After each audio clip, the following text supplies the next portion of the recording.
Hey everyone, and welcome to Byte-Size Impressions. I'm Mike, and to get started here this evening, first, a little topic of conversation, just to kind of kick things off, okay? I think it's time that we stop idolizing a lot of these influencers that have made a name for themselves in the gaming space. Now, I just want to say right off the rip that I don't think that everyone in this area of entertainment is created equally, so I'm not trying to exactly make a blanket statement here. That said, you should appreciate the content that you enjoy, and beyond that, don't succumb to any cult of personality like pitfalls. Take Boogie 2988, for example. For years, he was extremely likable, even to me. His YouTube career took off because he leaned into his weight and got laughs by acting like a sort of real-life Eric Cartman. Eventually, his primary content had come in the form of informational vlogs regarding the video game industry. So if something seemed off, he would talk about it and hold the industry accountable. His perspective was almost always on point, too, and it was great to see gamers actually listening to someone that was spitting the cold, hard truth. As he rose to greater and greater fame on the internet, though, he made a lot of friends in the gaming industry. So he heard things and knew things about stuff regarding video game development that most average Joes did not. And he would use that gained insight from his connections in his vlogs.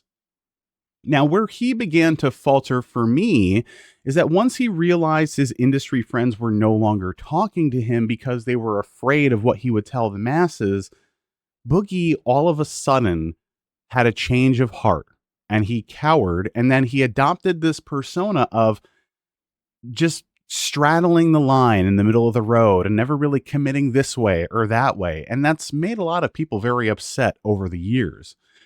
And it's because he wanted to be liked by these people so badly that he was willing to betray his viewership and water down his content. He talked about things in the industry, but because he was afraid to hold people accountable anymore from that point on, his videos became, in a word, worthless. This is only the tip of the iceberg, though. A recently released documentary, which he was in on himself, paints a very unpleasant look at Boogie and the life that he's led ever since that golden boy persona was prominent.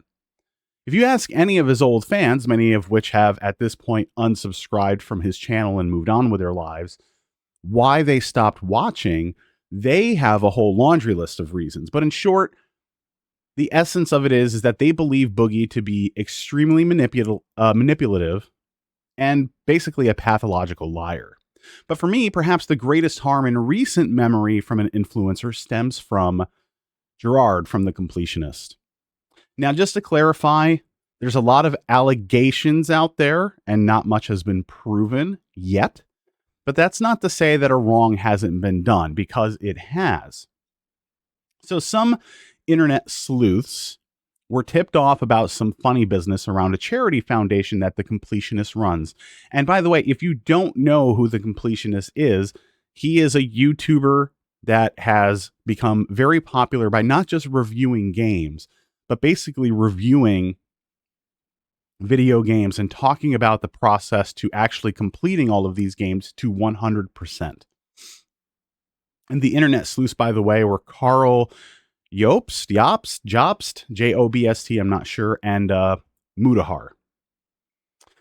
So, yes, he's like the director of this foundation called the Open Hands Foundation. And the other people on that foundation with him are his family members. Anyway, after going through the charity's tax filings over the last several years, they found that nothing had actually been donated to charity at all.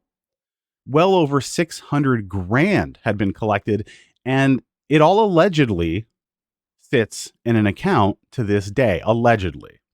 The Completionist himself has said that that's the good news. The money wasn't mishandled or misspent. It just hadn't been donated yet.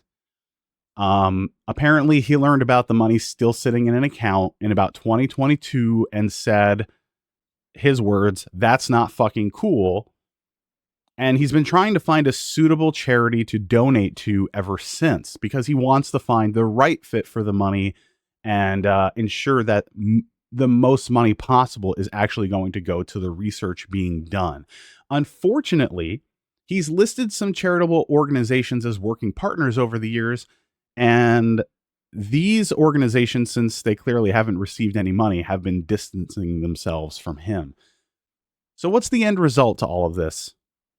It remains to be seen. The Completionist has yet to make much of a statement that alleviates the fear of mishandled donations. And Carl, the YouTube journalist that is regularly on point with his work, seems to have more damning information that he delivered yesterday about other money that's missing from not just one source of like video game streams that they do for charity, but also like some golf tournament that they were kind of a part of every single year as well. And it's like a big question mark. Where's all the money been going? And when he's been doing this Indie Land event on Twitch or whatever every year and accepting donations from people, those donations are what keeps getting like put on the tax filings, but like all of, like the bits and sub money and everything like that was also supposed to be going to charity. And that doesn't seem to be included in the tally. So where did all that money go? There's supposed to be another video from Mudahar tomorrow. At the time of recording, that'll be Saturday, December 2nd. But anyway, it seems like there's just more damning information coming out all the time. And the Completionist himself has yet to make a statement, probably for legal reasons.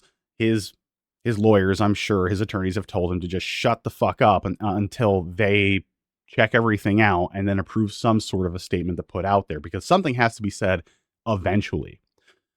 Now, again, for people who enjoyed the Completionist content, that's fine. But if you've fallen into a cult of personality type thing along the way, you've probably undoubtedly been shocked and hurt by what's been going on.